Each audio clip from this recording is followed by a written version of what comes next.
on another practice called Garudasana, the eagle pose. Try it.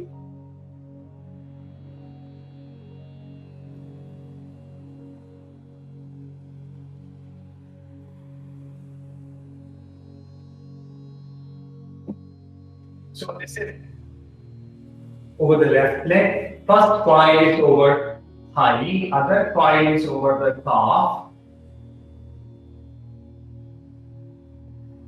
The breath is normal. Look in the front and stay. This is the eagle pose, the Garudasana, not inside. The two coils, if you are unable, try it. This is your homework. One coil over the thigh, other coil over the calf, and then the coil here at the hand level.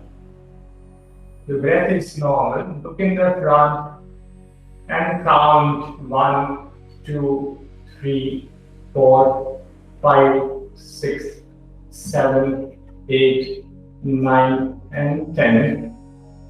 And relax.